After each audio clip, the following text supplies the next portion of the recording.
নমস্কার বন্ধুরা, শখের রান্নাঘরে সবাইকে স্বাগত জানাই। আশা করি আপনারা সবাই খুব ভালো আছেন, আমিও ভালো আছি। আজকে আমি আপনাদের তৈরি করে দেখাবো ডাঁটা আর আলু দিয়ে ছোট ট্যাংরা মাছের ঝোল।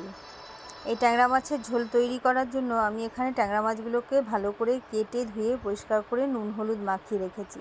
আর এখানে সরু সরু করে আলু কেটে নিয়েছি, ডাঁটা কেটে নিয়েছি, কাঁচা লঙ্কা চিড়ে নিয়েছি আর টমেটো কেটে নিয়েছি। এবার কড়াইতে তেল দিয়ে তেল গরম হলে মাছগুলোকে আমি ভালো করে ভেজে নিলাম।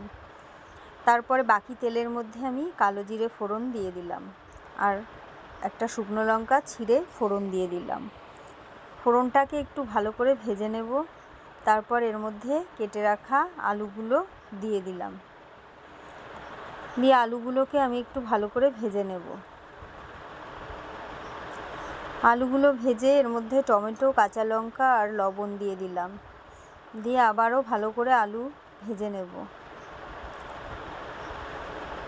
এবার এর মধ্যে দিয়ে দিলাম লঙ্কার গুঁড়ো, তারপর দিয়ে দিলাম হলুদ, দিয়ে ভালো করে কষিয়ে নিলাম মশলাটা। এবার ডাঁটাগুলো দিয়ে দিলাম, ডাঁটা দিয়েও ভালো করে কষিয়ে নেব। কষানো হয়ে গেছে, এবার পরিমাণ মতো জল দিয়ে দেব। ঝোলটা নাড়িয়ে ফুটে উঠলে আমি ভেজে রাখা মাছগুলো এই ঝোলের মধ্যে দিয়ে দিলাম, দিয়ে খুন্তি দিয়ে নাড়িয়ে আরও কয়েকটা চেরা কাঁচা লঙ্কা দিয়ে ঢাকা দিয়ে 5-7 মিনিট রান্না হতে দিলাম। 5-7 মিনিট পর আমি কড়াইয়ের ঢাকনা খুলে দিয়েছি। মাছ আমার হয়ে গেছে। এবার ধনেপাতা ছড়িয়ে আমি গ্যাসের ফ্লেমটা অফ করে দিলাম। ট্যাংরা মাছের পাতলা ঝোল আমার রেডি।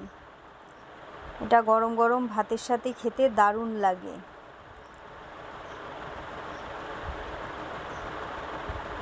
আপনারা এভাবে বাড়িতে তৈরি করে দেখবেন, কেমন হয়েছে আমাকে কমেন্টে জানাবেন। ভালো লাগলে অবশ্যই একটি লাইক ও শেয়ার করবেন। আমার চ্যানেলটি সাবস্ক্রাইব করে আমার পাশে থাকবেন।